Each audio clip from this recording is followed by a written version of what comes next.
This lesson is about how to use a saw.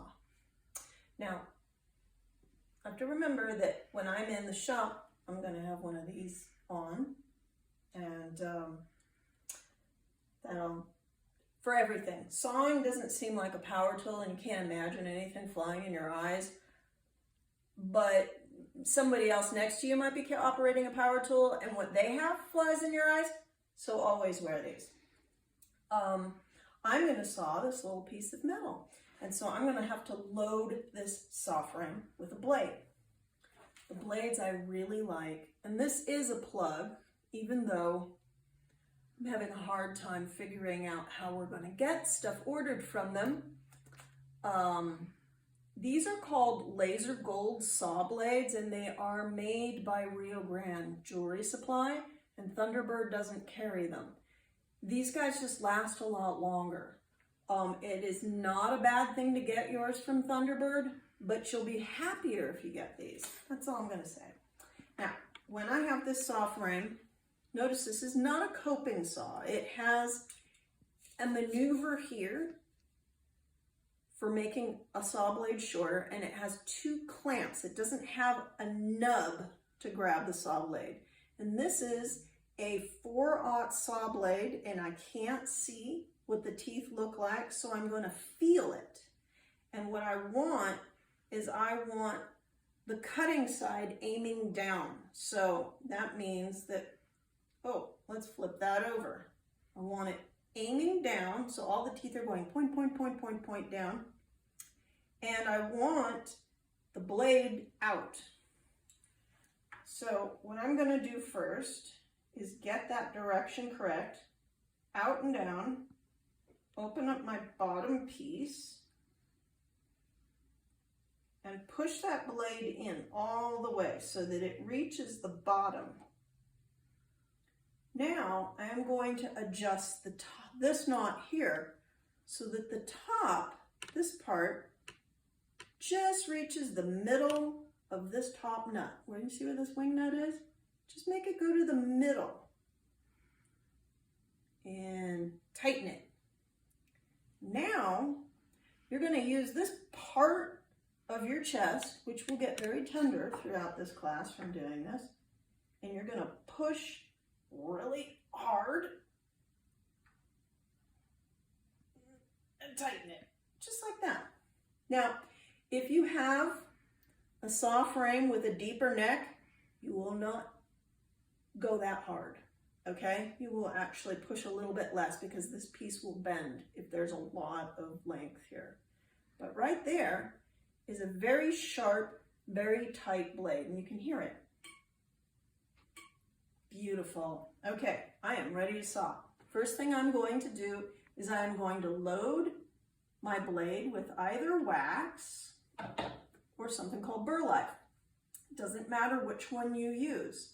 Most jewelers out there make their choices. They don't, you know, it's not one way or the other. And then I'm going to start by putting my fingernail right on the spot that I'm going. And let's see, sometimes I can just drag it enough. Yep, and it starts. So I use my fingernail to start, so that means the end of my fingernail is often pretty chopped up. And now I'm just going to very smoothly, without pushing too much in that direction, very gently, and I notice how I'm very perpendicular, that's the word, as I go. Now, one of the things that keeps me from pushing too much in that direction is that I operate my saw as if I'm at high T, and I stick my pinky out. Now, here we go. And I just get into a rhythm.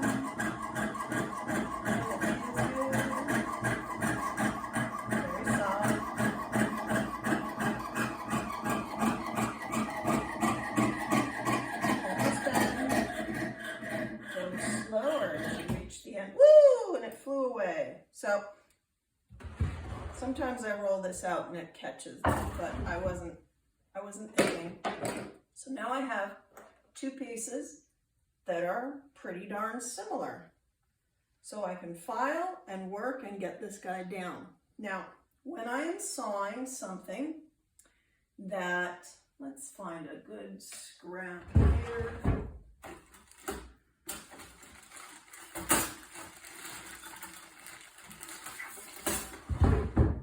That I want to make curves and maneuvers. It's important to note that you can add a little bit of burlap, that when you work, you are only cutting as you go down. You're not cutting as you go up. So if you want to make a curve, always make sure your maneuver to turn the blade is as the blade is going down, and then it will be smooth. If you try to do it while it's going up, you'll break it. Okay? So, gentle maneuvers. And you can even kind of go back like this when you're trying to make a little thing like that. So, that is it. Oh, yeah, you need to see the little chunky chunk that I just cut out there. Other important things is I am using what is called a 4/0, that's 4 zeros blade. I find that with any thin gauge metal, that's the best thing to do. And there's a little tiny gauge in the back of a Rio Grande catalog that I will show you that tells you exactly what size saw blade works best with what kind of metal, okay? So that's about it on the saw frame, and we'll talk about it later.